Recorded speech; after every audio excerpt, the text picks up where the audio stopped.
right, let's call the Finance Committee meeting to order. And actually, this is a Finance Committee meeting, and we've also got full council in attendance, so everyone will be participating as we look at some budget issues. First item on our agenda is public comment. Is there anyone in the public that would like to comment? Okay, well then we'll move right into the 2014 mayor's budget, and we'll talk about some of these proposed budget reductions in the three areas. And Charlene or Steve, do you want to kick this off a little bit? Sure, sure, Mr. Chairman, I can kick it off a little bit. These budget reductions were discussed a few weeks ago, or maybe a month ago or so, by the Finance Committee, and there was a request for some additional information, more specifically on each of the dues, subscriptions, and memberships. And so you'll find that there's been a lot of information that has been put together regarding the specifics of that by each department and organization. I think the mayor proposed a 50% reduction in travel and training, and then in the memberships and subscriptions was a 35% reduction. For context, the total city dollars for travel and training for 2013 were $74,090, which is a little under 0.5%. And then there was $9,400 in the wastewater treatment fund. And then for 2014, the mayor's proposal would reduce that to $57,000 for travel and training, and that would be just about 0.36% of the general fund.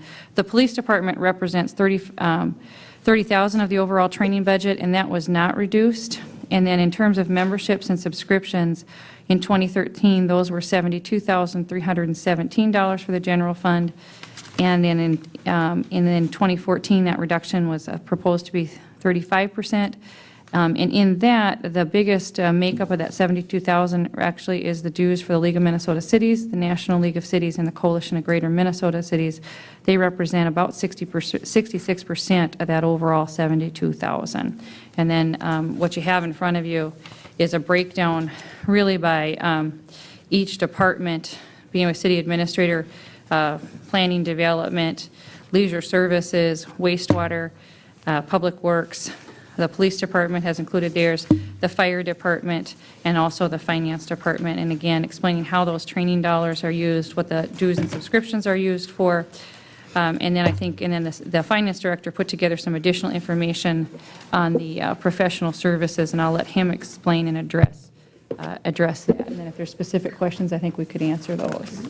I think we'll hold off on the professional services. Let's go through the travel training and dues and subscriptions first and see if there are any questions. And I guess I'll say this: there's a lot of good information here. And I appreciate all the work that staff went to get this done for us, and it's in a standardized format, made it relatively easy to go through. And I think pretty straightforward. The only question I have is on your comment on the training, where the police department was not reduced.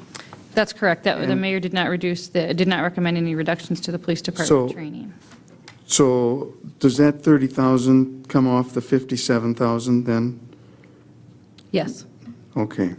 So we got $27,000 for everybody else. That would be correct. Okay, that was my question. Mr. Mayor, did you have a comment, or do you want to just wait? I have no comment at this point. Let's let the council Okay. visit a little bit about it. Sure. Okay. Questions from the council? Ron. Thank you, Mr. Anderson. Chairman Anderson, excuse me. Or Dennis. Been a busy day. I just got this agenda. I didn't get it in the mail. And so I'm trying to catch up on where you were here. You mentioned something about the $57,308 for travel and training, and the police department, $30,000 of that. So it is not reduced by $57,000, are you saying? The police department is included in that $57,000. So if you take the police department's $30,000, that would leave about $27,000 for the rest of the organization. Okay. And what was the subject we were on? Dues, subscriptions. Dues and subscriptions. The ones memberships, that sort of thing. We're going to we're going to do professional services in a little bit, and then we're going to follow that up with the capital improvement program. But right now, it's dues and subscriptions. And I know we didn't get this in the mail, but it was online. I had the same panic, and I went through last night and read it. It's all online, so it was available. Yeah, and I apologize for that. We did send out our mailings on Friday, as we typically do, and they did not get delivered, so we apologize for that. Yeah. Mr. Anderson, I just want to make a comment. Yes, sir. I opened my packet at 4:30 this afternoon. I received it this afternoon when I checked. Okay, you didn't bother to look online? Because it was There there. was nothing in my email when I checked until this morning, this morning there was a notice of the meeting. Well, if you go to the city website and go to the agendas for the committees, Why wasn't it just emailed to us through the normal channels? well, the mail got late. I mean, I don't No, know. I mean, it could have been emailed out to us, all this information on our regular website. It's on the website. It's always on. It's on the website, but not to it personally addressed or sent to No. everybody. That's my point. Thank you. Let's not get hung up on Oh, no. this. I mean, we've got some work to do here. We're trying to work our way through this budget. Yes. Are we going to walk through each of the sheets? Are we going to have the staff actually walk through them? Well, if there's questions, it was pretty straightforward to me. If you have a question or if you'd like to go through it, I'm sure staff will go through them. Would you like to have staff go through their requests? That's fine. I was just thinking, since some of them haven't read it, it might be good for the staff just to kind of walk through while they have a chance to catch up. All right. Okay. We can try that. Let's start with page 1 then. I guess that would be, Yep. In terms of the city administrator, for dues or for subscriptions and memberships, I'm a member of Minnesota City and County Managers Association, International City and County Managers Associations, and then also the dues to the Rotary Club of Wilmer are included in that. And the request for 2013 was $1,500, and the request for 2014 is $2,000. In terms of travel and training, the request for 2013 was $3,000, and the 2014 request is $3,200. There's a typo there, that extra zero. And those dollars have been used to attend the Coalition of Greater Minnesota Cities events, the League of Minnesota Cities, the Minnesota City and County Managers Association Conference, as well as the International City and County Managers Association Conference. okay. And some of these things, as you state, as part of your employment contract, They were, yes. memberships are, okay. And I think the next one you have in front of you is from the Planning and Development, and perhaps Mr. Peterson could try to summarize that information.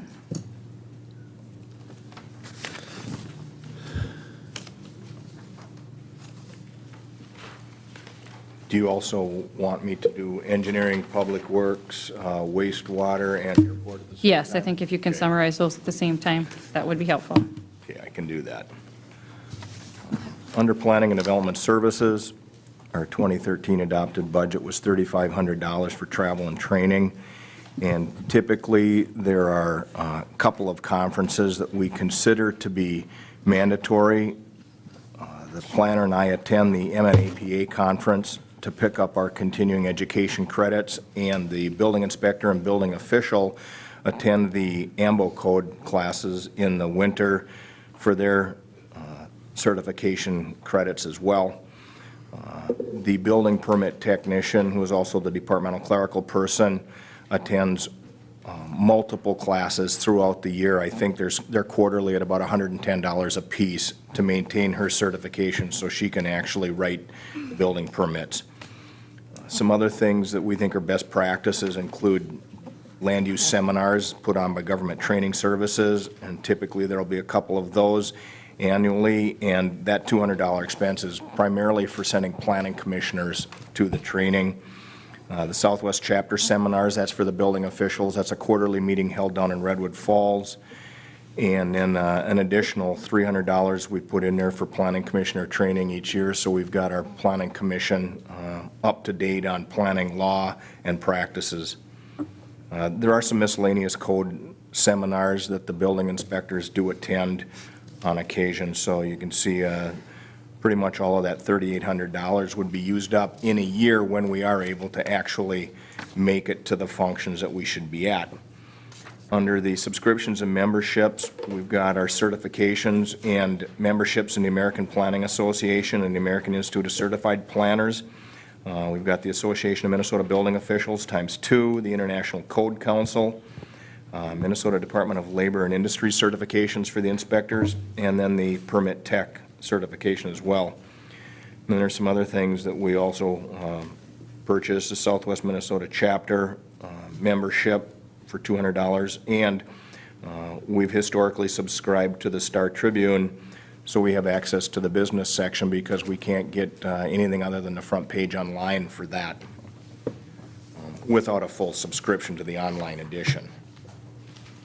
Under engineering, we have certification training for construction-related purposes. These are DOT certifications required for our state aid projects primarily. Mileage to travel to that training, and the engineer certification maintenance when we do have a professional engineer on staff, and then expenses for those training exercises as well. Some other best practices would include additional DOT seminars, travel for that, City Engineers Conference ×2 when we've got a full complement of staff. Public Works workshops are also included in that as well. Under the subscriptions and memberships, the most important thing that comes out of that are the top two. The AutoCAD software subscription that we have to have for our AutoCAD design software. That is actually a subscription that we purchase annually, and it gets coded to that line item. We also provide the City Engineers Association of Minnesota ×2 for memberships. And then some best practices are subscription to the Construction Bulletin and membership in the Minnesota Transportation Alliance.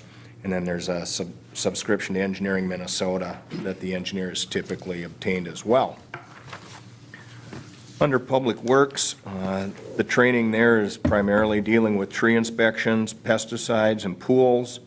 And then there's also some operator training for sweepers and supervisory management for the superintendent, and computer classes for the superintendent and the working foreman. Subscriptions and memberships for those individuals includes the actual certifications for the tree inspector, pesticide and the pesticide applicators, and pool inspectors or the pool licenses. We also have a DOT vehicle inspector certification and hazmat CDL endorsements that are required.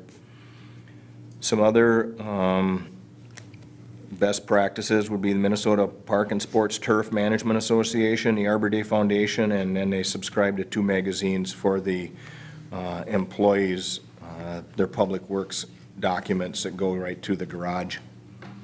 Under wastewater, they have the wastewater license training at $3,200 per year.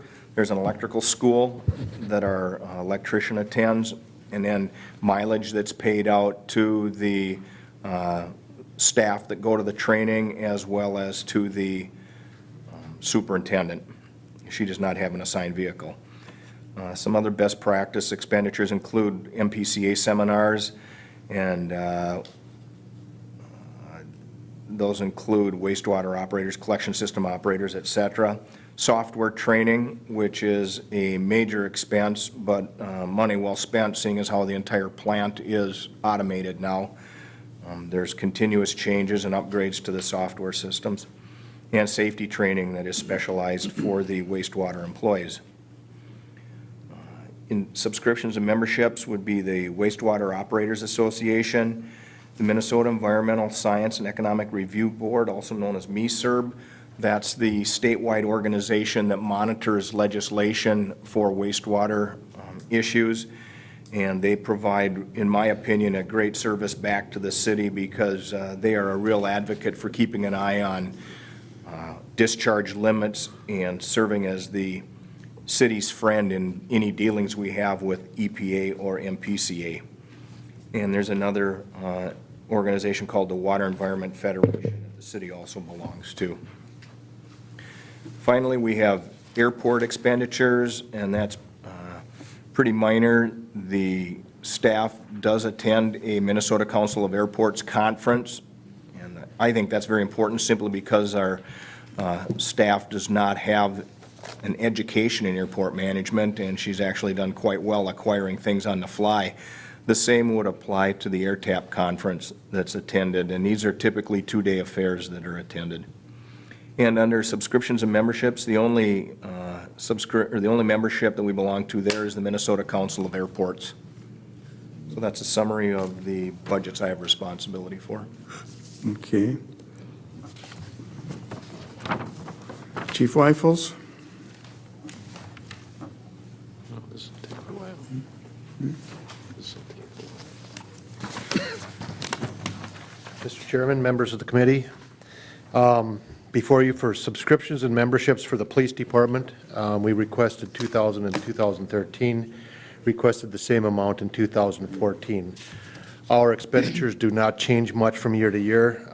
We spend $450 on the Thompson West Criminal Law Book. That gives us one statutory law book available for all the officers to refer back to the statutes that we enforce. The Mid-State Organized Crime membership is $200. Through that membership, we're allowed access to equipment that we normally would not get. This would be body mics, might be some type of specialized surveillance camera for at night, et cetera. We find, and also the other thing, by being a member with that organization, it's based out of South Dakota, and it covers the entire Midwest United States. We receive information on organized crime that travels from state to state. So if we've got somebody that's scamming gas pumps or coming through, this is where we get that information from. The International Chiefs of Police Association and the Min Chiefs is two organizations that we are members with. We get periodicals from them. We stay abreast as to what's going on around the state and around the country through those two memberships. The Region 6 Chief is a local Chiefs Association that we belong to. That's $40 a year. That includes the chiefs from Chippewa County, out of Redwood Falls area, Litchfield, Benson, et cetera, and that's how we stay in contact with what's going on in the various communities that are our neighbors. The International Chiefs Conference for Police Chaplains, as you well know, we have and have had for a long time a police chaplains that volunteer their time. However, we do like to keep them certified, and they do that through this membership with the International Police Chaplains Organization. The American Sniper Association, we do have a SWAT team, and the one listed right below that, SOTA, that is also associated to SWAT. These are organizations that give us best practices and information as to how we should be training for our SWAT unit. And the subscription is just for placement for police officer hires. I don't recommend we cut that out for next year. I am certain that we will be hiring next year if the council allows us to replace officers. And the last one is the West Central Tribune. That is used on a daily basis by all the officers. This is how we keep abreast of what's going on in town in our community. This is how we try to identify the community concerns as to what might be issues that we should have officers at, or events that are coming up that we might want an officer at for presentation and police participation. I can go through the training. I don't want to waste your time. I feel very fortunate that the mayor did not cut anything out of 2012, or I'm sorry, from 2013 to 2014, but I'm very happy to go through each category and explain what we use in training if you'd like me to. It seems pretty self-explanatory to me. So I think we'll forego that, since that wasn't cut in your case. So that pretty much takes care of you then, right? Okay, I hope so. all right. Thank you. Thank you. Mr. Anderson? Chief Hendrickson.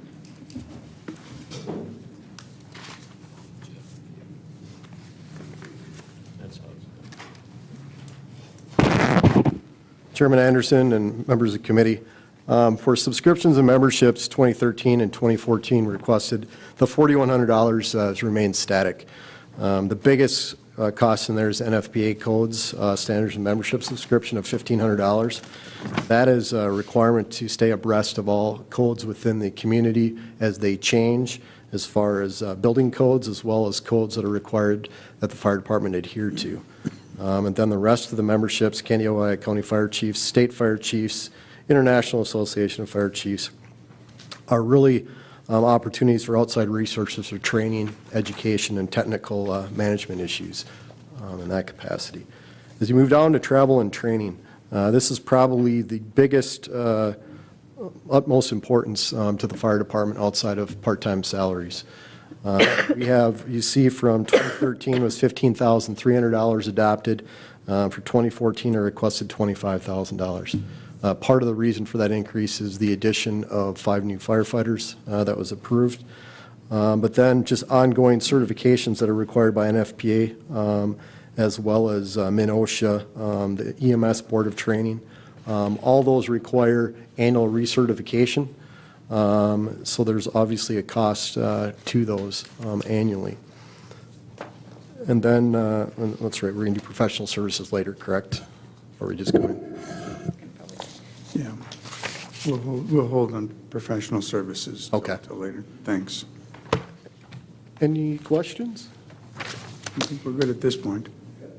Are you going to do Steve's then? I think actually Leanne and Kevin Oh, are here, Leanne can do it. and I'm maybe sorry. one of those could do that. Or they can do it together. You could, we're happy to have you Okay. both. Yeah, if you'd like to tag team and just kind of review the travel and training and the subscriptions and memberships for leisure services. Do you want me to take leisure services? Yep. Okay. Leisure services under travel, conference, and school, we'd like to leave the budget the same at 2,000. As you can see, we use our travel a lot for me, is a lot of it is for the aquatic center. The aquatic center gets covered under leisure services. So every time I'm in the car going to the pool, that gets covered and that budget gets pretty limited. Other ones are MRPA, Minnesota Recreation Parks Association. It keeps us updated. 3 of us, Brad Bonk, myself, and Steve, go to the fall conference every year.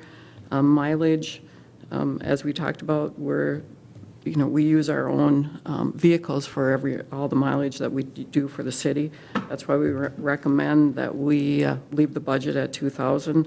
Under subscriptions and membership, Steve has his under Wilmer Lakes.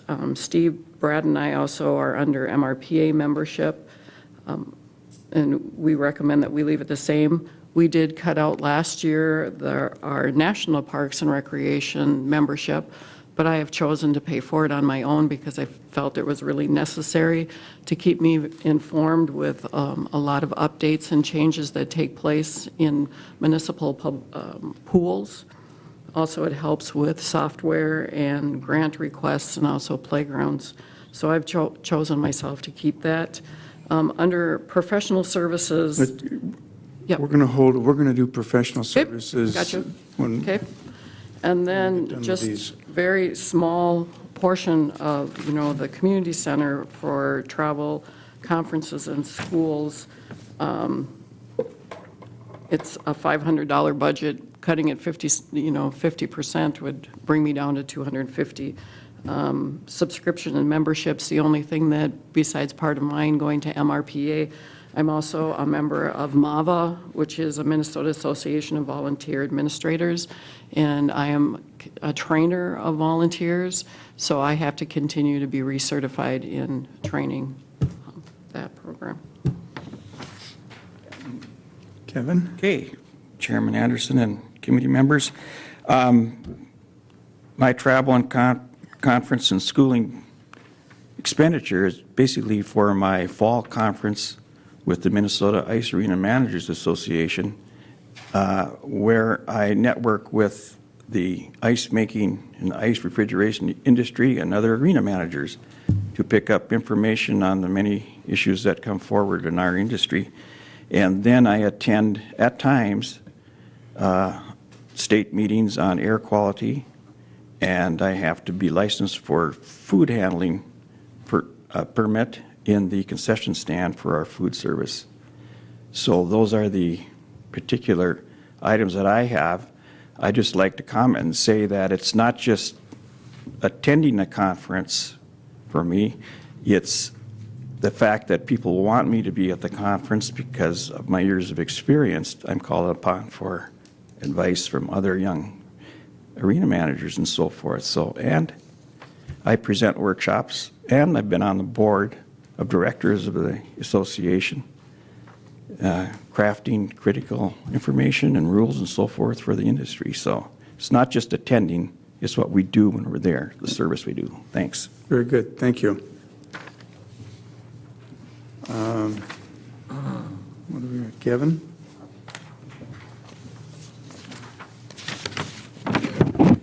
Mr. Chair, members of the committee, you have before you the layout of the assessing department's subscriptions and travel and conferences. The membership is generally in the Minnesota Association of Assessing Officers, and that is the group that does the continuing education for all of our assessors. We have a senior accredited assessor in Mrs. Erickson, and Mrs. Thompson is an accredited assessor, and both of those have to be relicensed every 4 years. Not an option, state contract or state law. The Region 6 group that gets together also is the group of assessors that meet on a monthly basis. The Department of Revenue needs to come out here all the time, and the best way is to gather together and go over some of those laws. It's always good to have a talking head explain to you the new laws that the legislature recently adopted. Sometimes those legislative changes are mountains of pages, but it's so nice to go to the meetings where they are actually explained in detail that a layman could follow. In the travel, school, and conferences, we list in 2014 a couple $100 increase to $3,500 total. A lot of that is the summer conferences, but on the third line down there is the week 2 class up to $1,600. We just hired a new appraiser, Emily Dunnick, and she will be heading off to most likely 2 classes next year. They're week-long classes, generally held down at the Earl Brown Center and so forth. Just because of the timing of her hiring, the classes were done this year, and so we need to expedite it a little bit. And so when we get going again and they're holding them, she'll be heading off to 2 classes, and they're essential to get her going and get the training.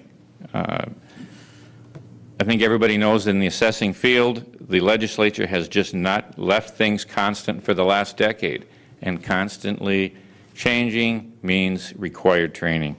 And so it's pretty much in the hands of the Minnesota Association of Assessing Officers Association, and they walk our staff through that.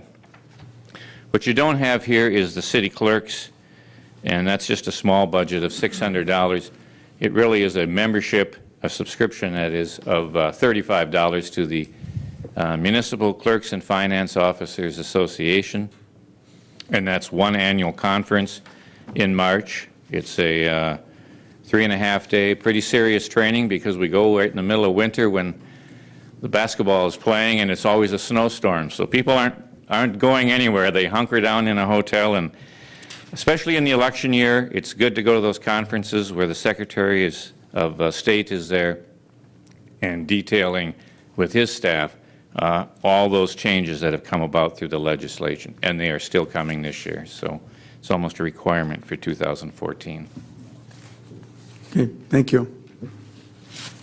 Steve? Mr. Chairman and the committee, if you look at my memo, the travel for finance is primarily used for my participation in the Coalition of Greater Minnesota Cities, Also, I participate on the Fiscal Futures Policy Committee of the League of Minnesota Cities, and I try to alternate, and I didn't include it in the memo there, between the League of Minnesota Cities Annual Conference and the State Finance Officers Annual Conference.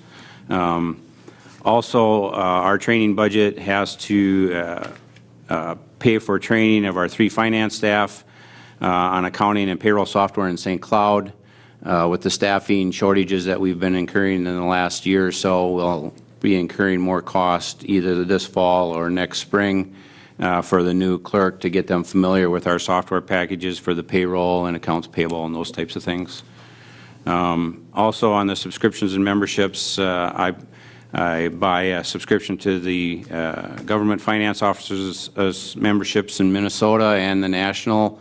Those memberships allow us access to the periodicals, as Chief Weifels had indicated, plus it also allows us to buy office supplies or the rule books that come out, and we've showed those to you a couple different times when we've talked about fund balance policies and those types of things at the membership rates. It also has a subscription to the Kimpler Financial Newsletter subscription, which is an economic newsletter that helps with investment trends, economic trends, and those types of things. Okay. Thank you. You're going to do the I can IT. review, Mr. Chairman, I can review the information systems as well. For information systems, the travel and conferences, some of that is used for mileage, which is for our IT staff to go to the different remote locations we have. We're not all in one location, so they're paid mileage, of course, to go out to the law enforcement training center or other places to either do training or to provide service. And then we also use mileage again for traveling around town, creating some of the RAC TV programs. And then they also purchase some books for training. In terms of subscriptions and memberships, the subscriptions are for our website security. And so, what's critical there is, of course, is maintaining that security, because data is transferred securely with our current practice. Data is transferred securely through our website. Without it, we wouldn't be following best practices. And then also our membership in the telecommunication administrators, that they work on government regulations for local access channels. And so they provides a good resource for us as we are looking at our franchise agreements and such. And then also our ability to stream council meetings live is funded as well under there. Okay.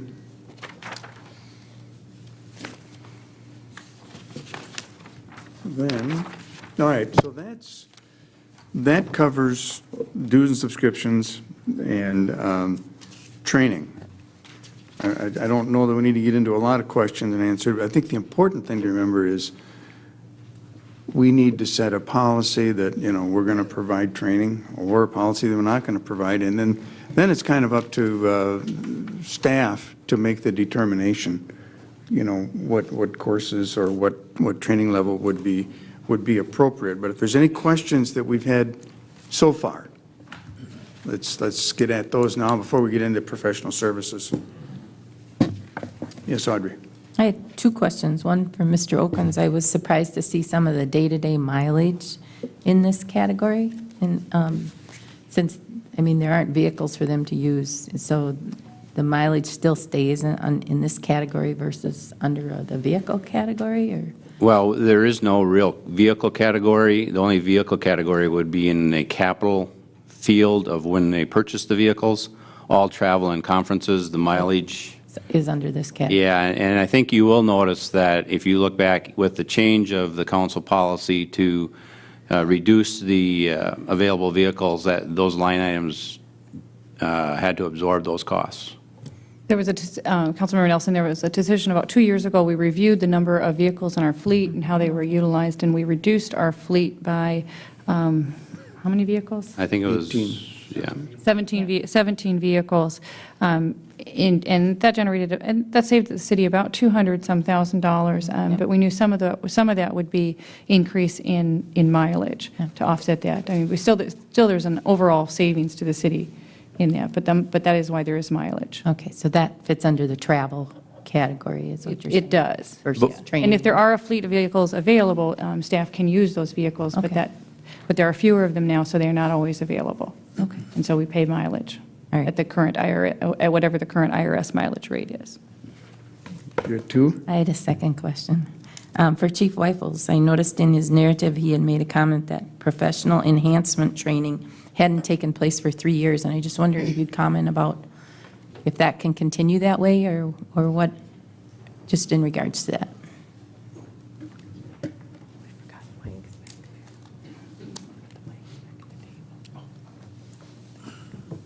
To answer your question, it has not taken place. Professional enhancement services or training is training we would send to officers like staff and command to prep them for probably sergeant or later on administrative roles such as the captain or chief.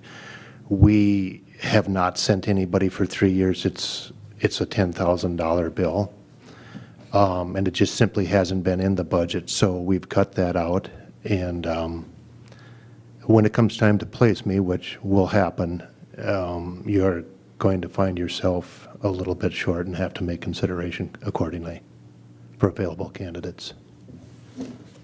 Is that true across the board as far as other departments? I would say in general, I think our training needs are, we're not doing a lot of enhanced training. Okay. Thank you. It's been reduced. Okay. Ron? Thank you, Mr. Chair. It's been a long day. I've been working my butt off, and I'm trying to wrap my brains around these 20-some pages here, so bear with me. I'm going to start at the end and go backwards. I've been making some notes. I truly wish we would have had this emailed to us or something. I mean, it's hard to get my mind from contracting onto this in 5 minutes and come in here and listen to them speak and then try to page through it. It's really, really tough. Well, just 1 minute, This, though. You know, I had well, the same concern last night, and so I thought, what am I going to do? And I went to the website, and it was all there. I mean, You know what I did It was last there. night? I was on the phone for 3 hours, Dennis, doing business last night, Sunday night. I didn't have time. And I hate to be crunched like this. This happens more often than it should, but I'll just continue here. RAC 8, MACTA membership. It's $2,500, and it says effect down here. They work on government regulations for local access, and it could affect the quality of service or no service at all. I mean, how could it? I mean, how could not belonging to MACTA affect the quality of service or no service at all? I don't understand that. Well, again, I mean, it's where our staff receive their training. It's where they receive information on what is kind of current and the best practices in telecommunications and in local access challenges, including even, you know, how we regulate and when we do franchise agreements. And so not having access to that may affect how we're able to deliver the quality of services. I mean, we'll do what we are currently doing. But if there's a change or if we're negotiating franchise agreements and there's something out there, we won't have necessarily access to that information or those resources if we're not members. So that information isn't accessible anywhere else? Generally, it comes by being a member of the organization. I mean, that's generally where you get where we get that information, and through those trainings and through those associations. So through MACTA, then they are receiving some training, or is it strictly over the internet and publications? It's both. I mean, it is through it's through the association membership. You know, they send out newsletters, they send out, typical kind of emails and such with information in it. And then there are conferences or workshops or seminars that they put on that we're able to attend if we're members of them, that. So in your opinion, then, we need to have that? It's the opinion of our staff and information systems that this is of value to them, yes, in doing their job. And I would agree with that. Okay.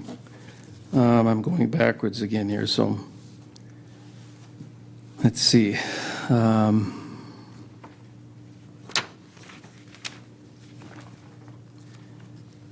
I see we hired a new appraiser, which we just heard. Well, I guess this doesn't have what to do with the budget, but I'm assuming we're going to move forward with merging the county and the city assessing departments.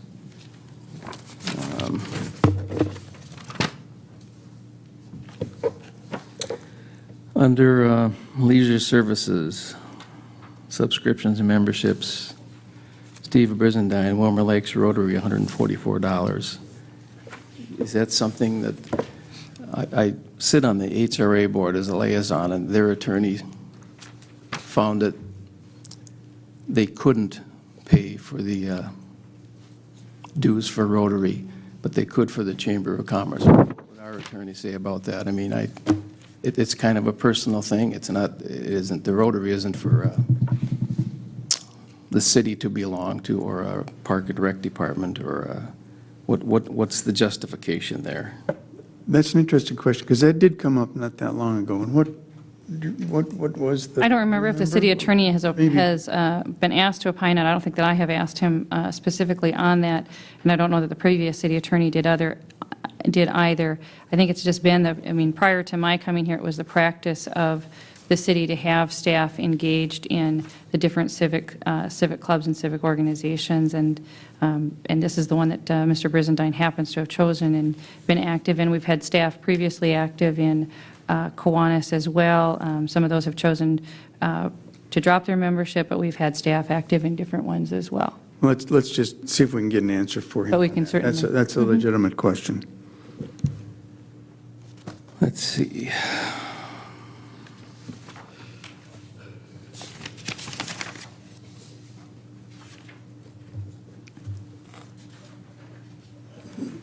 Fire Department, under, I see outside training conferences went up to $1,900 from $1,300.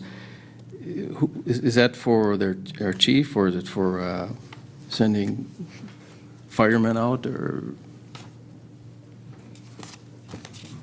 Councilman Christensen, yeah, it did go up $600, and the outside state training conferences a lot of times is for the International Association of Training, which typically happens in March timeframe, so it is specific to myself as far as going and doing that conference. It's the one conference annually that I would probably attend. This year I chose not to based on being new to the organization. Is that the same firefighter organization that testifies for the building officials in Minneapolis as far as sprinkler systems and that in houses and residential? That would be a different one. Is that under there also somewhere? Nope, that one's not on there as far Okay. as in that capacity. There is for the fire marshal. Being that I have 3 different positions, fire marshal, fire chief, and emergency management director, there's various, especially when you talk about subscription and memberships, the need to have that information to make sure that we're prepared in the case of emergency, regardless of what it is. Okay, thank you. One other question, Chief. The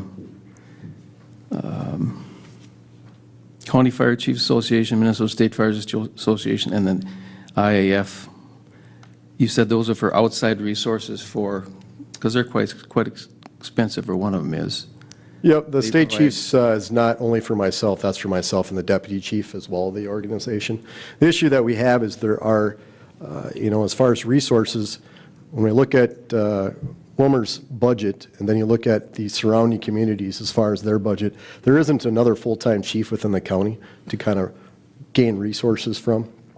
So a lot of these organizations, county chiefs is just that's a small one, but state chiefs is a resource to gain information on a regular basis. So is the IAF from the federal level, if you will, to make sure that we adhere to various standards that are required within the industry, provide a lot of technical information. Okay, thank you.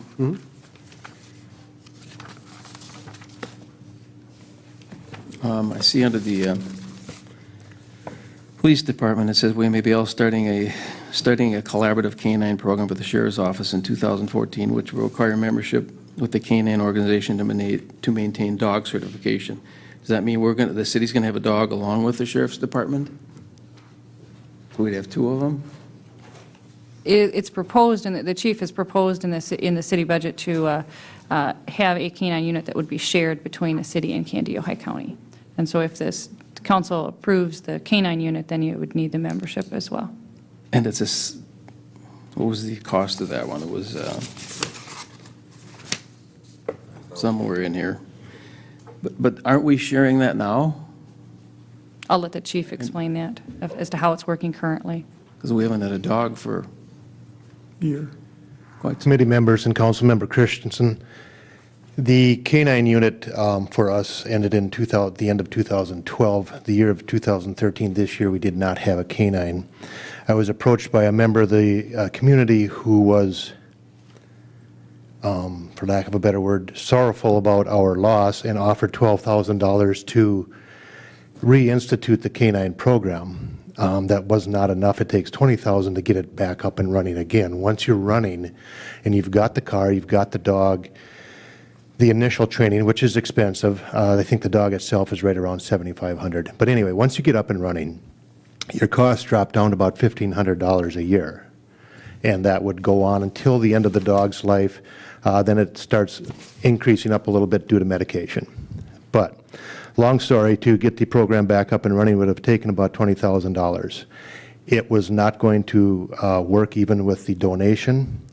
I worked out we talk about collaboration. I worked out an agreement with the sheriff that he was in favor of instituting a K-9 where we would have one dog shared between both departments, and then the sheriff and I would seek applicants within the two departments and determine who was best suited to provide the services to the dog. We looked at maybe it being a Wilmer officer since it'd be centrally located. And then we had a pretty good agreement that was worked out. It has been reviewed by Charlene and also reviewed by the county commissioner, or commission, I believe. County administrator. Okay, I thought I went to the commission. But anyway, county administrator, that this would be a good collaborative program. It doesn't look like that's going to happen at this point, so I wouldn't be too worried about that due to the other budget cuts that would have been needed to support our half of it. So what would our cost have been on there? I mean, I thought I read it in here, but it had been about $9,000 for the year of 2014, but since this budget I submitted remained flat, and that from flat we've been reduced, so I don't think this will go forward. But the sheriff is still interested and will probably have a dog and take the citizen up on their offer. And we do use it, right? I mean, Yes. the police department has access to it, so, Yes. okay. That's why my question on why would we pay an extra $9,000 when we're using it anyway. Thank you. Thank you much for your service also. Okay, is that it? Let me peek through here.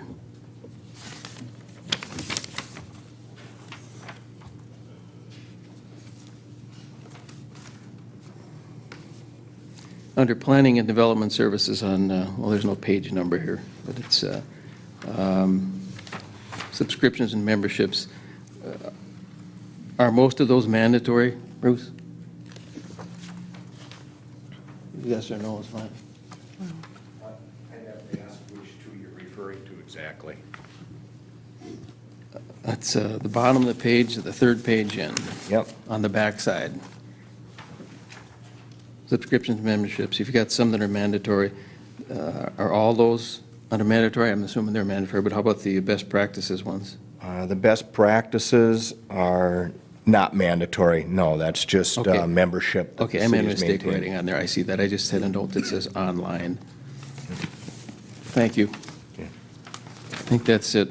All right, let's, unless there's further questions. Rick? Thank you, Mr. Chairman. Under finance, under the memo one, it says, due to the increase in grant activity, is that monitoring the grants? Both monitoring and reporting. When there is over $500,000 in federal funds and grant dollars, then it requires a single audit concept, which includes some additional work and review by the auditors. Okay. It's not grant writing then? No, it's only for additional reporting requirements that are required due to the level of grant dollars received. Okay, because I was going to say, Mid-Minnesota just had a meeting last week, and they're looking at buying grant software, and it'd be available for any community in the four-county area. So, Good to know. All right, let's move into professional services, and Steve, maybe you can give us a little bit of an overview here. Mr. Chairman, members of the committee, the memo that's included in your packet is the same memo that the committee received at the last meeting. It goes through and explains that in 2013 there was $412,000 in the general fund, or roughly 2.7%. $44,000 in the airport fund, which is a separate fund that would be in addition to the 412, and $107 in the waste treatment fund. There were some professional service classification changes just due to staffing levels. One that I mentioned in the memo was the janitorial services. We were short one staff member. The council had decided to use Service Master for a period of time, and those was then coded into professional services, and there was a budgetary amendment. So you'll see some fluctuation in that. It went back into a full-time staff status as it sits right now. The mayor is recommending reducing all the departments by 35%, leaving $246,000 in professional services, or reducing that down to 1.6% of the general fund. The legal services represents $140,000 of the $246,000, leaving roughly $100,000 to handle professional services. The memo goes on to explain the various departments and the major areas that would encounter. Mayor and council would be for any kind of gateway design, redesign work, as well as pay equity updating and retreat facilitators. The clerk would have a municipal code updating. The finance department has the auditing fees that are required.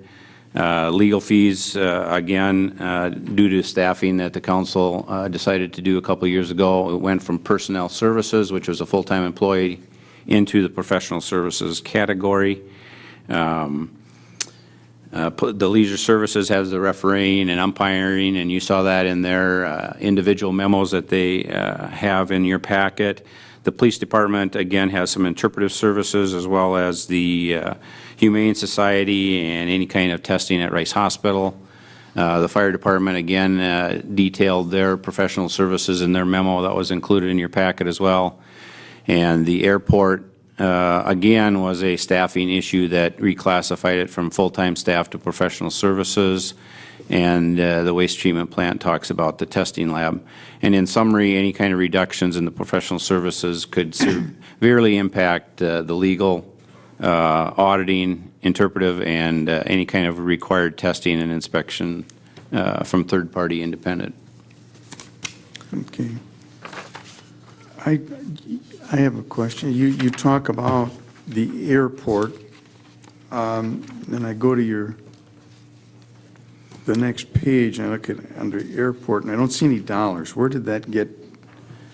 If you look at the third page of the breakdown, if you recall, the city was required with the relocation of the airport to change our funding, and we had it classified as a department in the general fund. After we relocated the airport, we were required to have a special revenue fund for that account, and so it will show up historically in both categories until the history phases out of the department in the general. The pages that are included in here, the information was asked at the last meeting for some historical data on budgets versus actual spent.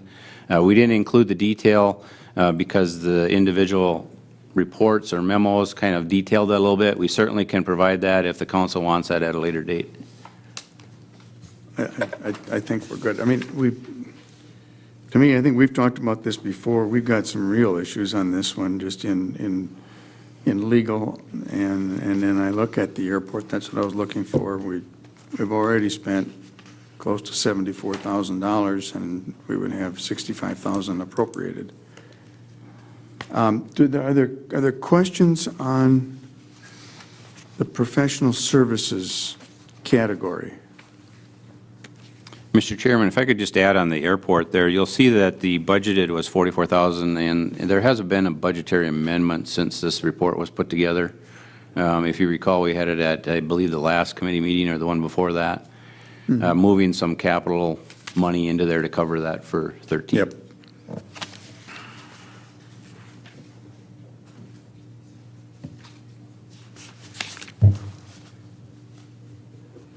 Okay. Dennis? Bruce? This question, we have a contract with Safe Assured. What does that contract all cover? and what is the cost of it? And I see that, they provide some training under that contract, some OSHA training to the, listed in the police department. Are they providing training for all employees, or is that? I'll let Chief what is the- Hendrickson what is the respond. extent of that contract? Okay, I'll let Chief Hendrickson respond to that as the safety coordinator for the city. Councilmember DeBleek, I'm not quite aware of the amount for Safe Assure, is the dollar amount we contract with. But they do provide OSHA training for citywide for employees. So if it's, my staff, public works staff, wastewater treatment, so the whole city's covered in that capacity. And then, of course, they're the ones that come through and assist us with audits of buildings to prevent any OSHA violations. Okay. We'll get you that contract number, or that amount, just don't have it off the top of our heads. I believe it's in around the $10,000 mark, but we will confirm that. And where does that show up? Or That's in a non-departmental category because it's citywide. It would be at the top of the second itemized page there. Okay.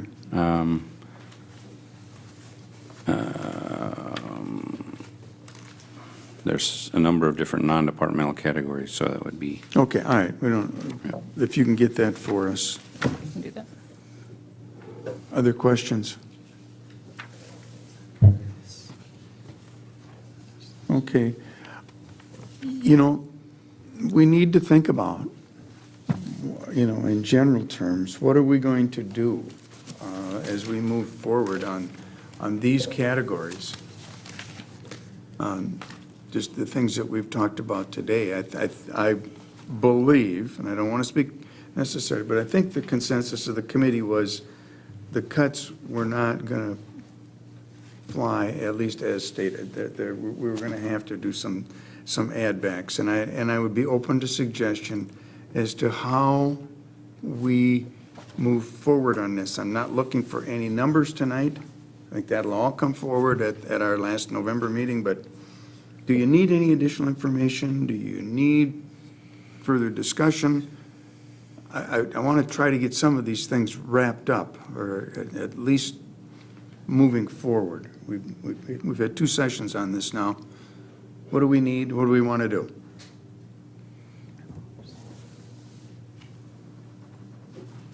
Mr. Mayor.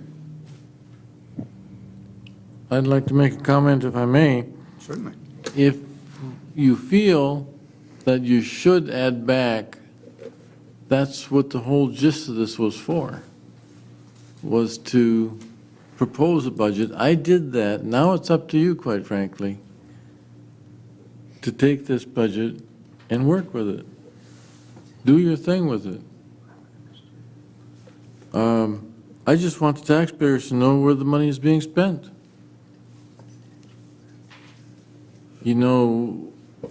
We have to realize that going to some of these conferences and stuff is a party.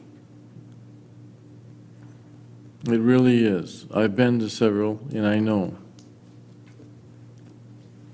And I would like to give you an example that I brought along. I just picked it randomly.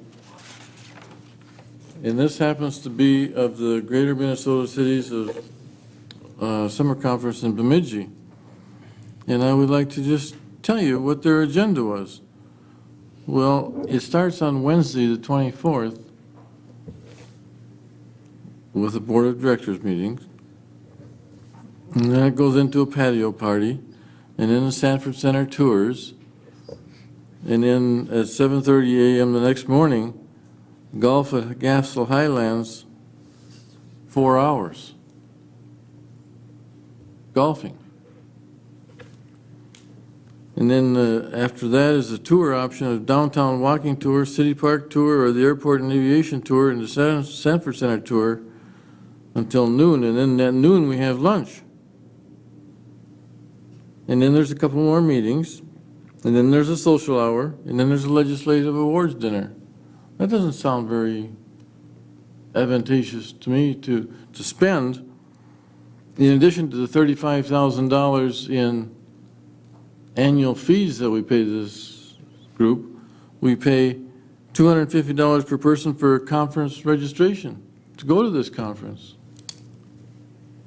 We pay $15 per person for lunch and $25 per person for dinner guests. Now, to me, that's outrageous. Is that fair to our taxpayers? Go ahead. Okay. First of all, I think it's a gross mischaracterization to say that all conferences are a party. They are a learning session, and there are times when there's social activities. The summer conference, No one attended, actually. no one went. No one attended. Nobody from Wilmer went to that. All So, I'm really looking for is accountability. yeah, I understand that. No one went. And I think, yeah, it's just a gross mischaracterization to say that all conferences are a party. I think there are benefits that can be had, and that's going to be up to the council to decide. council I'm can not decide going that, right. I'm not going to debate that, except to say it's a gross mischaracterization. Okay. Well, we're going to be really busy at that meeting in November. We're going to, and maybe we'll have I'll give it some thought and see if there's some way that we can get our arms around this so we're not just flapping in the wind at that meeting too badly. All right, we've had a lot of discussion on capital improvements, vehicle replacement, and that's the other thing that we want to talk about tonight. So I'll let city administrator talk about the Okay, if vehicle equipment replacement. staff will pull that up on the screen, I can, I'll review the capital improvement plan as we have it for 2014, 2018, and it's the plan that was submitted to you as part of the budget. As I go through, there are some areas that probably will need to change as we go through, and I'll talk about those, and then I think the finance director will cover the vehicle replacement. So in the capital planning, which is 5-year planning from 2014 through 2018, we followed the same process that we used in 2013. We used the criteria of whether it's a legal mandate, whether it's maintaining an existing asset, whether it's sustainable, will it reduce or offset costs, is it a critical public safety need or concern, or does it meet city council priorities? And those are the criteria we use when we are ranking the projects. And we have a goal of establishing a 5-year planning horizon. The review committee, similar to last year, there are some different faces on it, but Bruce Peterson, who is Planning and Development Services Director, Steve Okens, the Finance Director, Scott Ledebor from Public Works, Dave Weifels, the Police Chief, Colleen Thompson from Wastewater, and Megan DeShepper from Planning were the internal committee that reviewed and developed some rankings and layout of the projects. The ways that we fund our capital improvement is we fund through bonding, which is debt service. We fund cash. We use unspent reserves or unspent previous capital allocations. We also use our special revenues, such as the wastewater treatment fund or the local option sales tax. We also do, and we also, it's not up here, but we also receive sometimes state aid or state funding for our projects. You can see right here for 2014 through 2018, kind of how the planning horizon looks. I tried to break it down into cash and debt serviced, wastewater treatment fund, local option sales tax, some stormwater funding, and then also state aid. You see in 2014, what we've got proposed for you is about a $15 million. A lot of that you can see is a big chunk of that you'll see later is the Lakeland Interceptor and the Midwest project that is in there. And then it kind of smooths out a little bit after 2014, gets down more into the $3 to $5 million. We try to keep the cash. We've tried to keep the cash number at about somewhere in about the 1.5 range is where we've tried to keep that cash number. Do we have that somewhere in here? I did not print copies of it. I will have copies available. It's in the budget. It's in the budget book, the spreadsheet. 2014, we have 51 projects, about 14 different categories. The threshold we use for capital projects is a project over $5,000. In the airport, we've got about $236,000 in cash-funded projects, 20%, and then we receive some state funding for those projects, so that state funding to the tune of about 80% for the projects. The projects that we are including in 2013, or 2014, excuse me, include overlaying the taxi lanes at the east hangar, a master plan update, crack repair and seal of taxi lanes and parking lots, airfield electrical backup generator, tiling and drainage, fencing, the terminal irrigation system, freestanding sign, and MnDOT sign, and environmental assessment. And these are all part of our master airport plan, and we put this together with the assistance of our consultants from Bolton and Menk. The fire department, the proposed projects for, and again, I'm just going to go through the 2014 project. So emergency outdoor sirens at $5,000, voice amplifiers at $20,000, West Bay garage door adjustment at $10,000, and a copy machine and printer at $9,600, and those would be cash-funded projects. In engineering, we have our sidewalk and bike path reconstruction. We allocate about $15,000. For reconstruction, for new construction of sidewalk and paths, about $35,000. Also looking to replace a color plotter. We also have a signal loop detector replacement, $10,000, a signal cabinet replacement, $30,000, then aerial photography at $15,000. Industrial Park, we're looking to complete Phase 2A of that construction, so that'd be about $3.5 million, and that's from the local option sales tax. Information technology, we're looking at some server replacements for $25,000, a video camera for $17,000, and then we have put money in here to do the electronic agenda software at $27,000, which would be doing more than what we're doing with the current kind of Dropbox and iAnnotate. If we determine what we are doing now maybe is sufficient, that could be adjusted, of course. Leisure services, these are our, the project here, the largest project is the Civic Center, which is the HVAC and refrigeration. We have allocated $1 million from that. We've got some updated information from the Civic Center director, so that project, we may be changing that a little bit. But we are proposing to do some of the Civic Center projects in 2014 with local option sales tax. Also would include door replacement and north driveway repair. And then at the Wilmer Community and Activity Center, the projects there would be the signage at $12,000, mechanical work in the kitchen area at $7,500, and then some work to the building exterior at $50,000. City Auditorium, we had budgeted for some upgrades and improvements to the gun range at $30,000. You know, again, we're in the process of seeing what that cost will actually be. That could, of course, also change. And then some fence repair for North Swanson Field at $20,000. For Public Works, we have our annual street reconstruction. We do about $2.5 million in bond for that. And last year, the council started adding in $140,000 in a special levy for overlay, so we use that as well. Sign reflectivity replacement, $25,000. Public Works facility, the siding and painting at $100,000. And then play equipment, which is at our various parks, and upgrades, either upgrades or replacement of that, would be about $30,000. We also in Public Works have some path lighting to do 15th Avenue to 19th Avenue at $15,000 that's proposed. Also lighting from Wilmer Avenue to 15th Avenue at $5,000. Some garage door replacement at $10,000.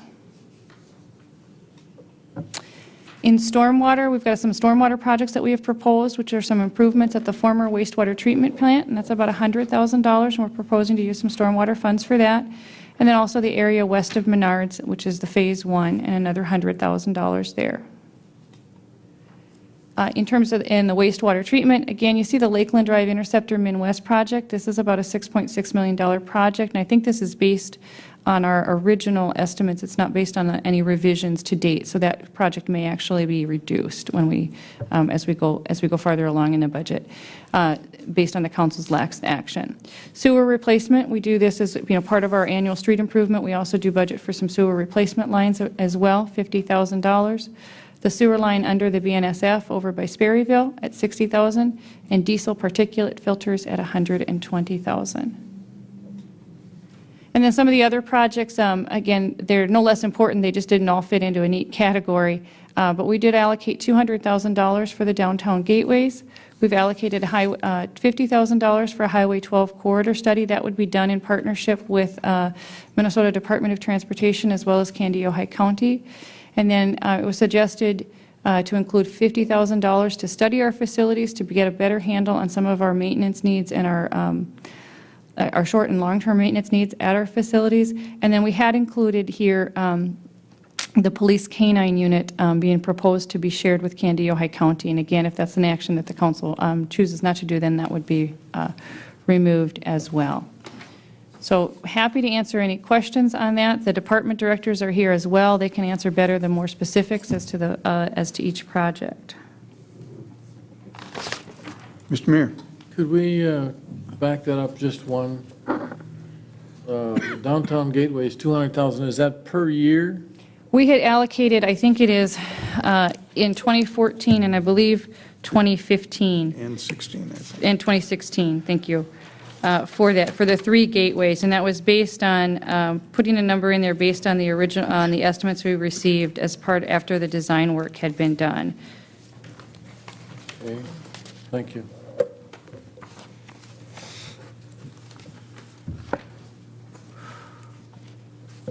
Questions on this? Ron? Thank you, Mr. Chair. When we pass the budget, the CIP is attached to it, or is it part of it, or is it part of the budget? Yes, it is. And of course, under the new council policy, most of these projects would all come back for review before the council as well, so. So then there's 4 other pages on there, or 5, maybe, 6 of them. But what you're adopting is the 2015, 16, 17, and 18. So those are just for information? Those are for our planning purposes. They are to give us, the point of trying to plan over the 5 years is to see and to try to see where our needs are. But each year we go through the process again, see if anything changes. If there is a project that comes out that's new, or maybe a project that isn't complete, we will re-rank and look at the projects. But it is our best attempt to do a 5-year planning horizon to get a look at what our needs are going to be and how they're going to be funded and what's coming down the pike. But we're reviewing the 2014 only because that will be part of the 14 budget. That'll be part of the 14 budget, but we certainly can try to answer questions on the out years as well. The further out we get, I would say the estimates are less refined, but they still are based on what we see as needs. Well, I do have a couple concerns. One of them is, of course, the developing of the Gateway downtown, the $200,000 for 2014.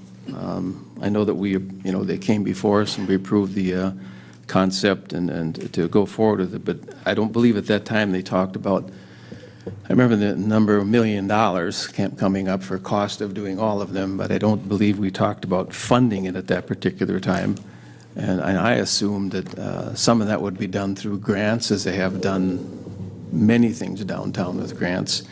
So I can't say that I can say I'm not for that $200,000 in the 2014 budget.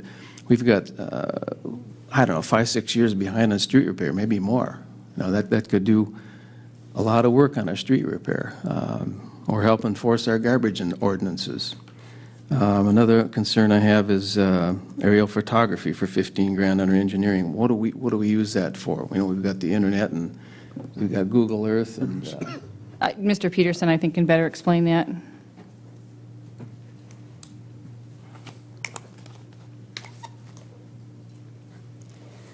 The aerial photography that the city participates in is part of a countywide program, and it provides us not only with the aerial view, but it also provides us with 1-foot topography contours, and that's very important for our engineering work, and it just is a staff saver, a time saver for engineering design primarily.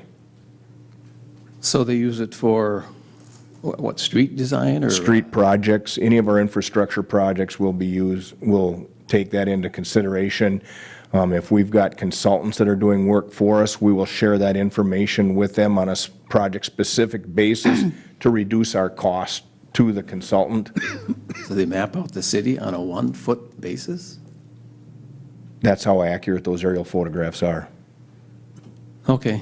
Can I follow up on that, Ron? Just, how often do we do that? Is that an annual thing, or is that every 5 years, or what's the frequency? I don't believe we've had a major flight done for 5 years. It's definitely not an annual thing. There might be a time when we've got a special project, or if the county's doing something, they might call us and they say, we're going to have somebody in the air, do you want us to pick up something special for the city of Wilmer.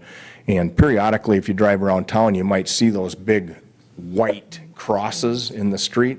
That's the control for aerial photography, so they can see those from the air, and they can fly their transects appropriately. Okay, I'm sorry. Go ahead, Ron. No, thank you. That was my question on that. The next one I had was under fire department. It was the copying machine / printer for $9,600. Now, I don't know how often they use it over there, but City Hall has got some very nice printers and copiers over there that could be used. I mean, $9,600, you can go buy a copier and printer today for, unless it's a plotter, you know, like I have in my office. They're rather expensive.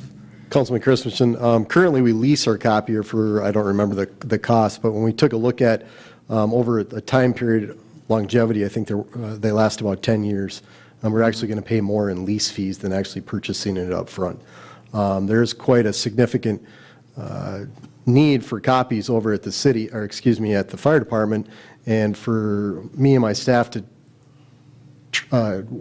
commute back and forth from City Hall to get some of that stuff done. It's just not productive in my mind.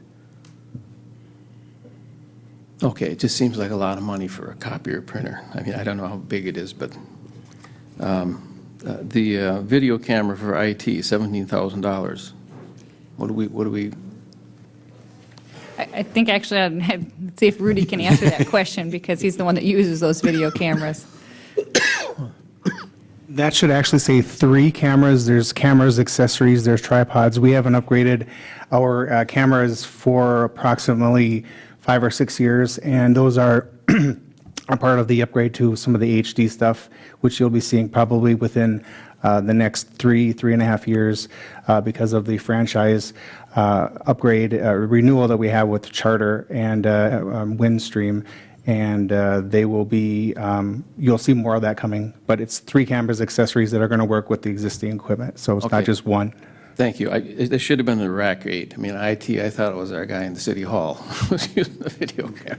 We have, last year, the city council took action to move the RAC 8 into this general fund, and so now it's budgeted as part of information systems. Okay. Public Works Facility siding and painting, $100,000 for 2014. That's for the Public Works building out there? And Yes, that's for the Public Works building. it's a lot of money, $100,000 for siding and painting. The play equipment, is that something we put in? Excuse me, Bruce wanted to make a comment. He caught my eye.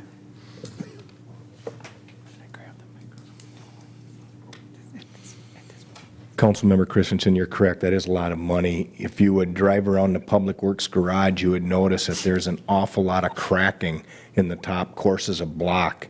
And we're trying to head off any major structural problems, but we've got to get in there and make whatever repairs are required to preserve that structure. If we don't do something very soon, we're going to be looking at building a new building instead of just repairing one. So. Let's repair it. I do ride by there at night on my bike, so I probably don't see the cracks in the block. The playground equipment, I see every year it's in there for $30,000. One year I think was $50,000. Is that typical? It is typical, and it's, it's either to upgrade or to replace equipment. And as we go through the park planning process, and we're in the middle of the park planning process, somewhat I would say maybe in the out years it's a little bit of a placeholder as we, and we'll better define that. But, there are a lot of our, many of our parks have equipment that is older and becoming dated, and so there's a need to upgrade it for safety reasons as well as just the user experience. I know down in the metro area, they're combining parks, or they're going to one big one. St. Louis Park has got one in the middle of the city. Everything is there, and we've lost our neighborhood schools and the neighborhood parks. We've got quite a few of them. We're loaded with parks, and most of them do have the new equipment, I notice, and they do get used.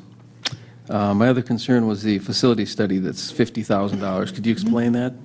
Well, the facility studies, that was actually a suggestion, I think, of Councilmember Anderson was included in, and it was included in the budget, was to get a better handle on our facilities needs. What we are seeing is a kind of continual need on our facilities, and for upgrades, for maintenance, for improvements, and so the facility studies would do a better assessment of our space needs for now and into the future, as well as what our maintenance needs are, and help us better plan that maintenance and sort of kind of what is the current condition of our buildings and what are the things that we need to do. What we've been doing right now has been much more of a reactive approach to it, and this would give us a little bit more of a proactive approach and understand what our needs are going forward. So is that for a consultant, is that what you're saying, or couldn't that be under engineering? If we get an engineer and assisting engineer, I would suspect that he should have, the engineer should be over all the facilities in the city. It could be done partially in-house, but it is also to pay for some consulting services as well. So we might need some mechanical and all of that. And My thought when I proposed it was that we would do as much in-house as we can.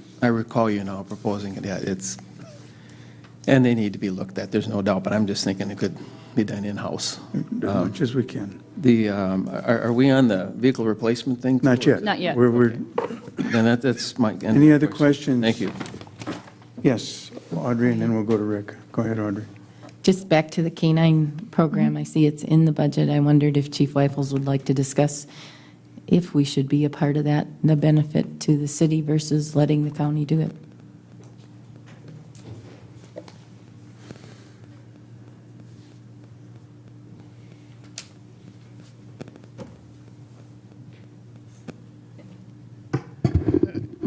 Councilmember Nelson, I believe we should. I've been holding back the K-9 car that we've had for that purpose, with the intent that maybe we could get the program up and running again. So this will be the deciding factor whether or not we hang on to that car. But if we would collaborate with the county, we would be sharing expenses. Both agencies would be realizing the value of one dog, and essentially both agencies are getting the value of a dog for half of the cost they would if they each had their own dog. But failure for us to participate does not mean that the dog probably won't happen. Then I believe the county will still take the dog. We just wouldn't be part of it. So it's still a possibility for us to participate with that at this point in time? I talked to the sheriff 2 weeks ago. They've been wanting to move ahead. He asked us where we sat, and I've kind of been on a holding pattern for about 6 months now. He's looking for an answer. I told him at this point it didn't look like it would survive the budget cuts. Okay. And that's really where we sit.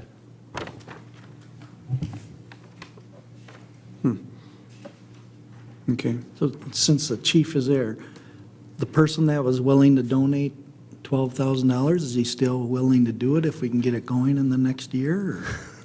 Yeah. Last time I talked to him, he was. Yes. That'd be great. Is this something that we really should bring to a committee and try to get a decision on before we do the budget? Or maybe there's not an interest in having it on the part of the committee. But I mean, it seems like if the county is willing and we're holding back simply because we don't know where we stand with the budget, I wonder if we should get some sort of a consensus anyway, run it through Public Works and Safety and through to the council and see if it looks like it's something that should be budgeted. I'd hate to see it go away if we can get it done at a reduced cost if it gets the job done. I don't think it'll go away. The county will take it, so you will see a dog in the county. We just wouldn't, within our agency, we wouldn't have control over the dog. The benefit of collaboration would be both agencies have a greater benefit. If the city were to be the handler, obviously wherever the dog is or whatever department has a handler probably realizes the biggest benefit of the dog. But you got to look at factors. If you're sharing costs and they need it out in the county, then you're going to see a city squad having to respond out to that. And all these things were discussed in the agreement and an understanding reached. The flip side of that is if the county has the dog, in talking to Dan, they're not so short-sighted or not. They're good neighbors. They will come in and meet our needs if that's what it takes. I guess the intent is to realize the benefit of the dog no matter which agency has it, so the overall public, whether you're city or county, can realize that if a car is stopped and we believe drugs are in it, we can run the dog around it. And it's not just, this ownership or each having to have their own. That's kind of how the collaborative effort formed. Okay, all right. I guess go ahead. Steve, go ahead. Well, we talked about having Harlan Madsen wrote us a letter about city and county participation and joining efforts.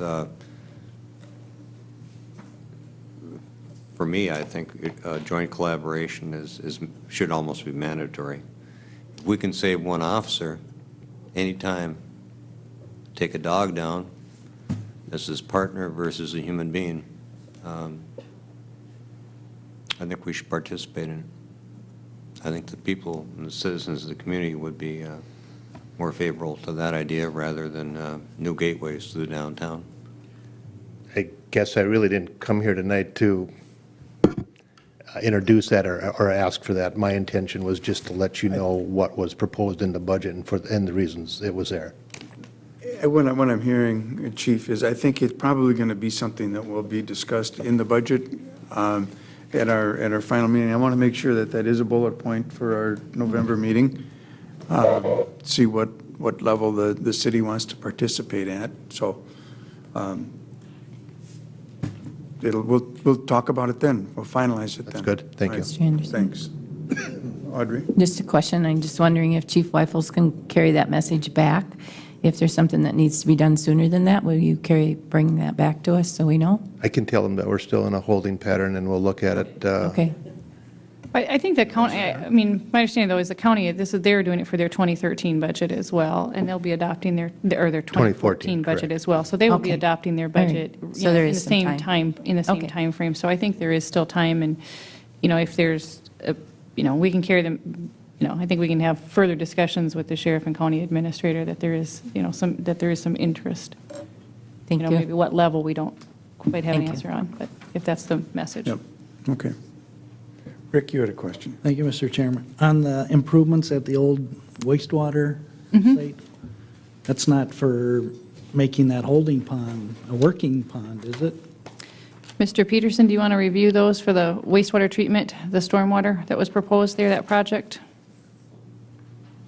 Because we've got the hole that's been dug out, and you would think that since it's a drought and dry, the bids would come in good to be working on it to make it work, so when the rain does come in a year or two and start flooding us again.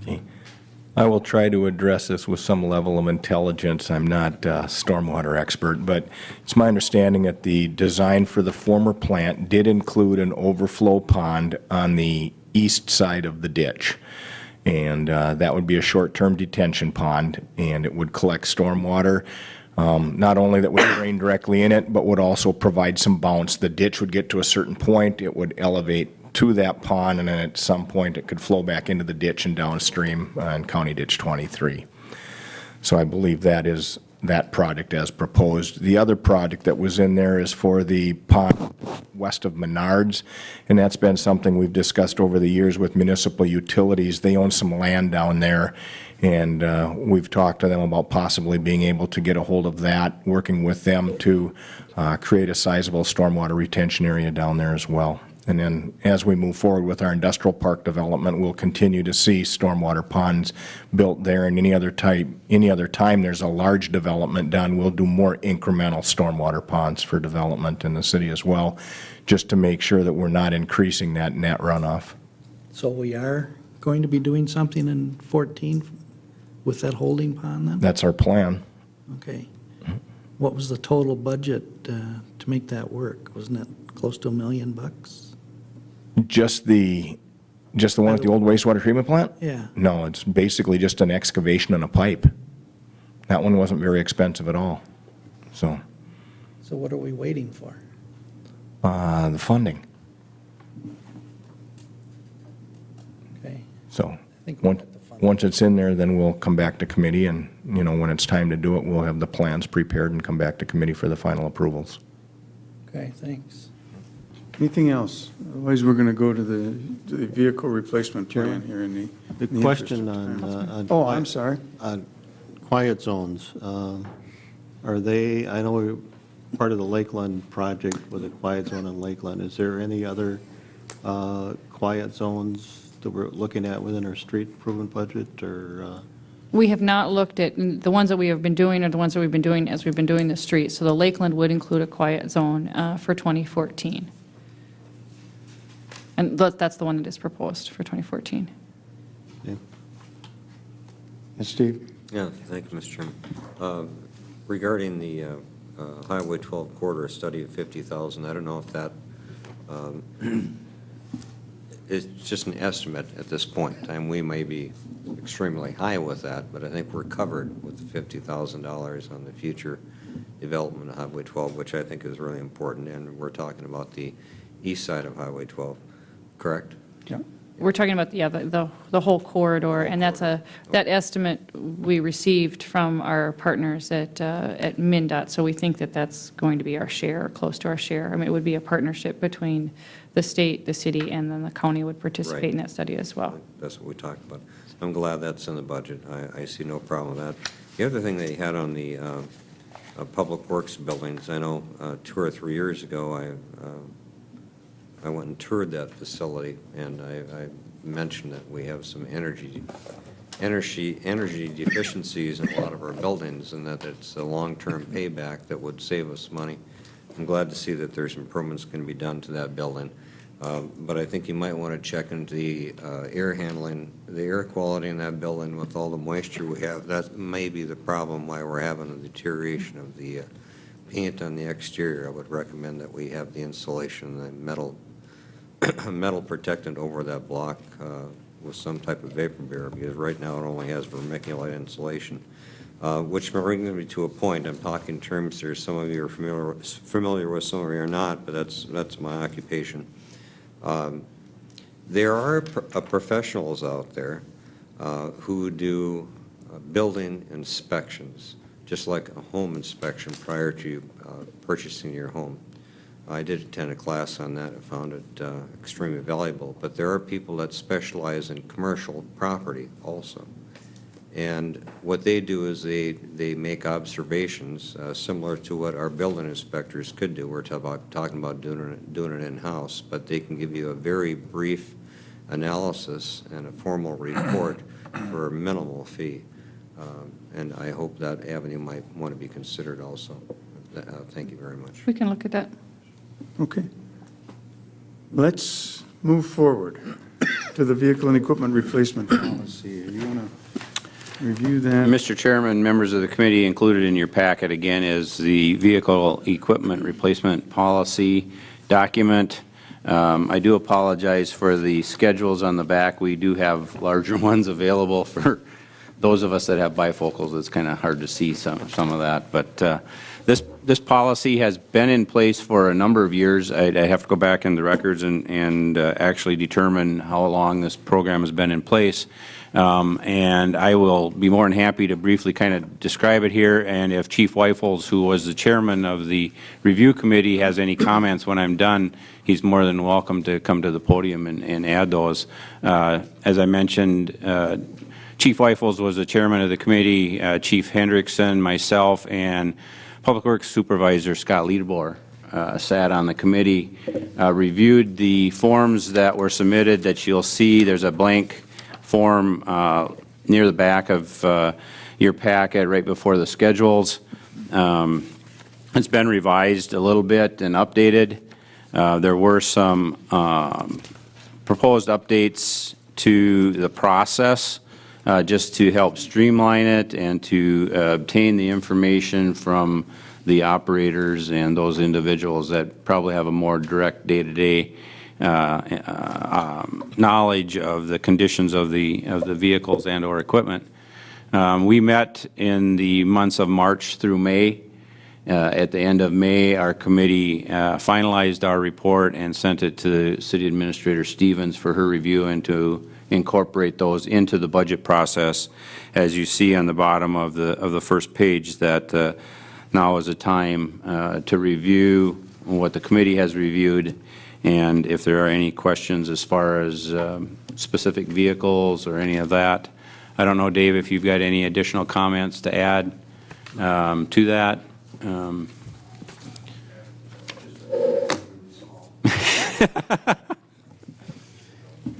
This document has been in the budget document that the council gets annually. The print is a little bigger in that document, but again, I'd have to go back and research our files to find out how long this program has been in place.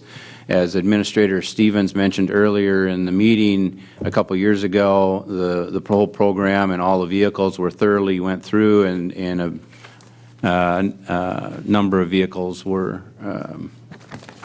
not replaced and removed from the program. Chief? You have one comment I'd like to make. Why don't you come on up?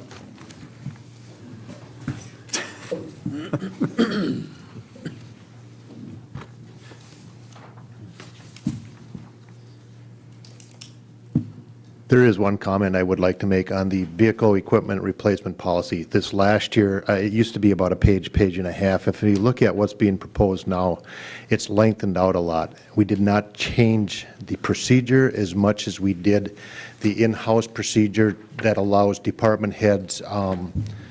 It defines what they need to do more if a vehicle was denied for replacement, how they go about getting it back on there, or if a vehicle is going to be moved to another department. So when you read through this, if you compare it to an old replacement policy, that is the difference that you'll notice in there, not so much as to how it affects the council on the approval, stuff like that, but more in-house at the committee level. Okay, thanks.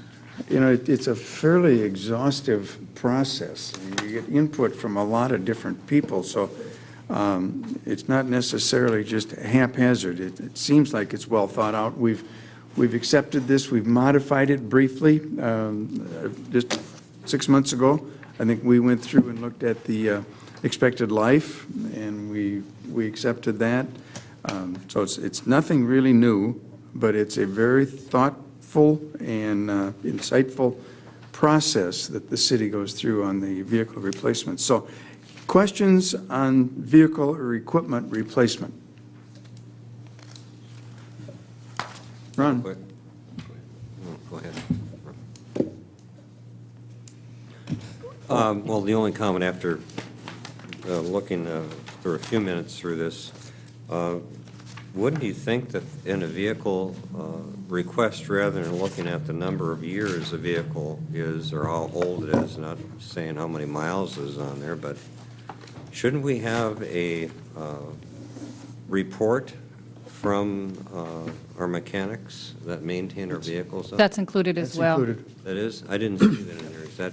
The mechanic is supposed to fill out the section on the change request form. As the committee reviews it, that's one of the factors that is included in there, so. All right. What kind of repairs and such. Yeah, I'm not sure if he attaches the maintenance history. I know that is available, has been available in the past. I think the chief has a comment. On the vehicle equipment change request form that you see before you or in your packet, the mechanic does have an actual area where they put in their comments, but all vehicle replacement would start with probably the department recognizing the need for replacement. At the committee level, we look at moving vehicles out. The other thing we looked at as a committee this year was the life of vehicles. We don't just, a department head isn't able to just replace a vehicle because it reached its expected life. For example, the police department is a very good example of this. I realized when I first became chief, you can't put a 3-year life on a squad car. You can on the day-to-day cars that are driven 24/7, 365 days of the year, but that's not necessarily a squad car. We also have squad cars that look just like that one that are driven by the SROs, and they don't get the same number of miles. We have a squad car driven by the gang task force. Again, that's not driven as much. So when I became chief, on some of those vehicles, we've moved away from this 3 years on a squad car. Some squad cars are 5 years, some are 8 years. We try to match this up more to what the vehicle is being purposed for. And that was done across all the departments. Public Works, if they can take a pickup that was used for something before and now convert it over into another department or use it elsewhere. So we're moving stuff around, trying to extend the life on it.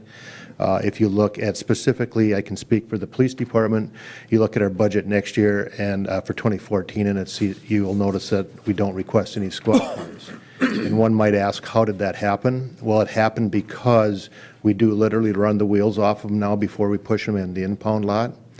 So what was happening is we found out that had we stuck to the previous schedule of a squad car every 3 years, you might have a squad car or two that are slipping through with 80,000 miles on, or maybe 120,000, or not as many miles as that we could eke out of them. So now what's happening is we run them till they drop, but it carries us into the next budget year, but not all the way through. Having done that now for 3 years, we actually have a year where we don't need to have any vehicles on this schedule. So that's why you would happen to see that the police did not need any vehicles in 2015, or 14, I'm sorry. Okay, good.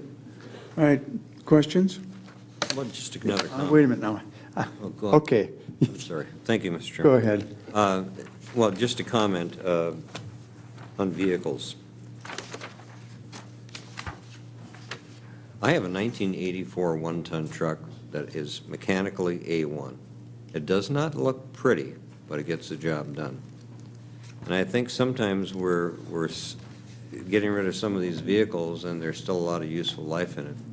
You can repair a transmission, you repair an engine, you can replace the tires and the brakes, and still have all the safety features of a good operating vehicle. I guess I'm not saying that hasn't been done, but there's been some great buys at our auctions, and I'll leave it at that. At our public auctions and some of our products that have been bought at auction. And I believe some of them have been sold for half of the net of book value. So we might want to consider raising our minimum bids on some of those. Mr. Christensen was the one who told me about this, and the vehicle also. And I know it can happen. Okay. Just wanted to comment on that. Are you? I'm through. You're done. Okay. Ron, go ahead. Thank you, Mr. Chair. I see that we're getting a smart trailer. The old one, it looks like it's 1998. What is a smart trailer? It is the speed trailer that monitors the speeds that we put up around town. Oh, that little one that... We put it up in various sections of town to kind of do kind of traffic enforcement and monitor and such, and our current one is very, very old, and we have two, sorry. 18 grand. Wow. Yeah. The one that's being replaced is a 1993 model. I said it looked like 98, but it's small print, so. Just tagging on what Councilman Amon was saying, in June, after the auction, a local fellow called me and said that he had purchased it was either a 97 or an early 2000 1.5-ton hydraulic dump truck with 26,000 miles on it for under $5,000. He took it to a dealer to take the signs off the side, and the guy says, "You want to sell this thing?" He says, "Well, what do you give me for it?" I'll look it up. He said, "I'll give you $11,000 for it." Now, my question is, again, at the age of the truck that Steve said, these never leave the city limits except to go to the landfill or to the gravel pit. And then the half-tons stay within the city. Why wouldn't we run them? I put about $180,000 in every vehicle that I have, that I purchase for myself. And I do drive many miles outside of the city limits, but why would the city do something like that? Why wouldn't you keep it?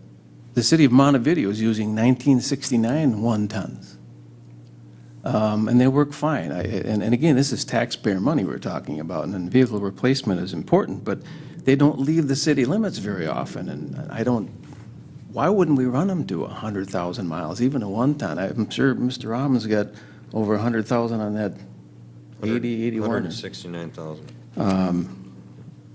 I think maybe we should just, Chief, could you address at least conceptually, I mean, how that, you may not know that particular truck, but Then we're going to try to wrap this up. Not just that particular truck, but just in general, why wouldn't we keep these? There's an F-250 on here for next year for $37,000, and it's, Chairman Anderson, to address that, I cannot speak for the Public Works. When the department heads, when we have these committee meetings, each department head or a representative thereof of that department comes in and sits before us because, quite honestly, I believe our committee members are more critical.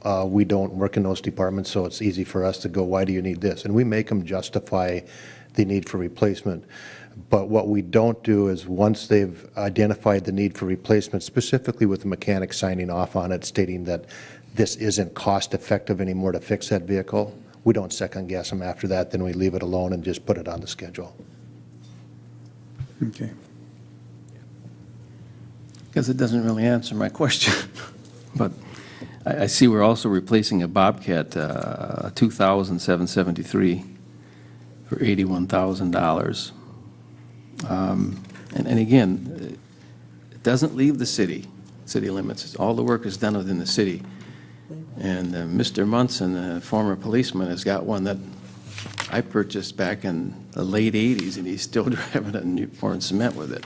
I think we need to look a little closer at the vehicle replacement of these trucks and these the Bobcats and skid loaders and trailers.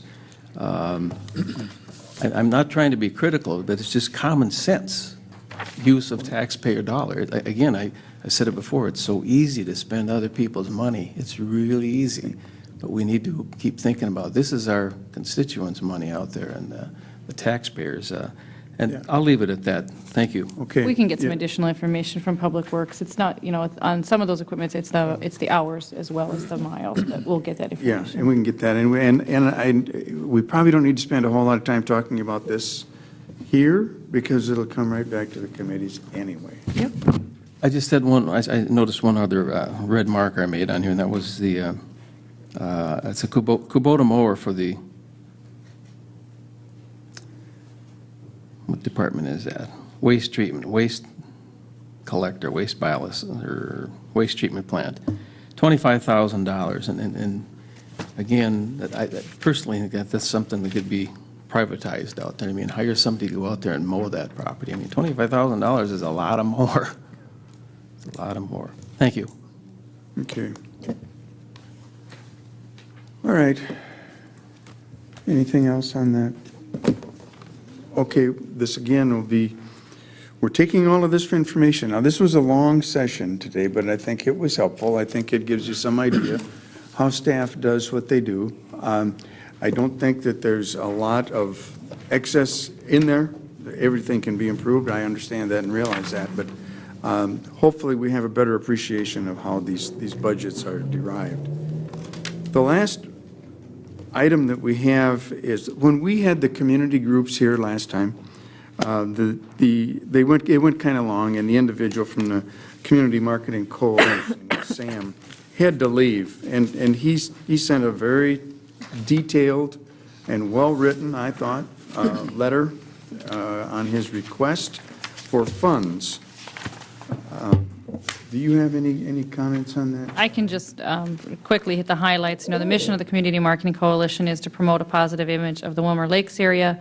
The other partners in the coalition include Candiota County, Willmar Public Schools, Ridgewater College, Jenny O Turkey Stores, West Central Tribune, Lakeland Broadcasting, Candiota Broadcasting, the Midwest Technology Campus, the EDC, the Design Center, the Willmar Multicultural Market, the Chamber of Commerce, and the Convention and Visitors Bureau. And what their request is for $2,000. And the activities of some of the activities that have been undertaken by the Community Marketing Coalition include the advertising campaigns that you hear on the regional radio, newspaper, the purchase of the street banners that you see up on First Street were done through the Community Marketing Coalition. The Community Marketing Coalition in the last year spent a great deal of time on coming up with a potential new tagline for Willmar and looking at how to market Willmar, the Willmar Lakes area. And you see that kind of, I think, in the last section, they expect great things as a tagline for Willmar. And so I think that request is I think, as you stated, Mr. Bowen, who is Ridgewater College, is the current chair of the Community Marketing Coalition, and he put together a very good summary, I think, of the activities and the history. And it's been in place since 2007. Is there any additional information that we need from Sam on that? Yeah, Ron. Thank you, Mr. Chair. Not any additional information, but I noticed on here that the participants, the list there, we're already on there. City of Willmar and County County EDC. You know, we're already paying. We pay them, I don't know how many $1,000 a year, the EDC, and then they're donating to the Community Marketing Coalition. And I noticed down there in their statement, it says that it reaps the greatest reward, the city. Actually, I think the businesses do. They reap the biggest reward, and that's why there's several of them on there. But I would say I would not be for this just because we're already giving through the EDC.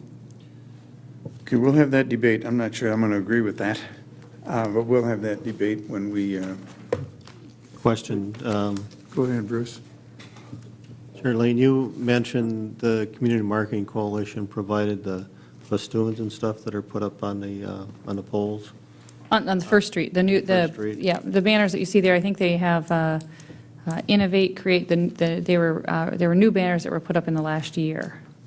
We have a number of flags that we also put out there on the poles. Are they provided by the coalition? No, I believe we, the city, put Or those the up. city provides those? We put those up, but they put the actual banners that say, I think, Welcome to Willmar, and then they right now have, I think, Innovate, Diversity, and there's 4 kind of sections I can't recall off the top of my head, but those, and there was a previous version of the banner too.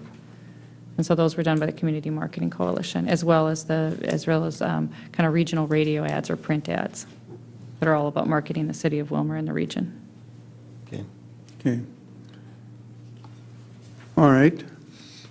So we'll take that for information. The next meeting, October 14th, we're going to be hearing the budgets from the EDC, HRA, and talk about the 2012 budget. Under old business, I have just one thing. I think everybody has at your station. We had requested some information from Charlie Lightsey on the West Central Integration Collaborative. That's this piece of paper. Just for your information, that should have been at your station. Is there any other old business? Any other new business? Hearing none. Hearing almost none. Thank you, Mr. Chair. On this, I don't know if this is old business or new business, the West Central Integration Collaborative, you know, the sheet that we have before us, and I just picked it up, and I see that on page 2 of 2, it says they served 97 people. I'm assuming this is for 2013. As of 9/30, it says, in 477 hours. If they divided it all out, it came to $33 an hour. Now, we've given them in the past twice as much money as we did the last 2 year, or last year. Does that mean that it cost us double that the year before? You know, we don't have any information. Again, I would... I believe other services were included in that. You cut the contract. The contract was reduced to this is what the current contract is and what the current services they provide are. There may have been other services in prior years. Yeah. Okay. But the request for... The request last time, at least for me, was to see 3 years of what they've done for us, because we we had $42,000 in 11 and 12, and then cut it to $21,000 in 13, and I want to see some details. You know, what did they do those years? I suspect the numbers were less. Well, I so thought our you had costs asked for would have what been they higher. did in 12. Mr. Hanson? That was the understanding of staff, that the request was to what was done in 12, and then, and that's what, so we can go back for additional information if that's what the committee Mr. desires. Anderson? Yes. We received something in the last packet that gave us last year's information. And I thought at the council meetings that had been asked for what they were proposing for next year. Isn't that what she gave us tonight? I think next year, you received previously next year's, and this is year-to-date, is I believe what was sent. Okay. Well, we'll see if we can clarify that for the next meeting. We'll talk about it at the Finance Committee meeting. All right. Seeing and hearing no more business, we will declare the meeting adjourned.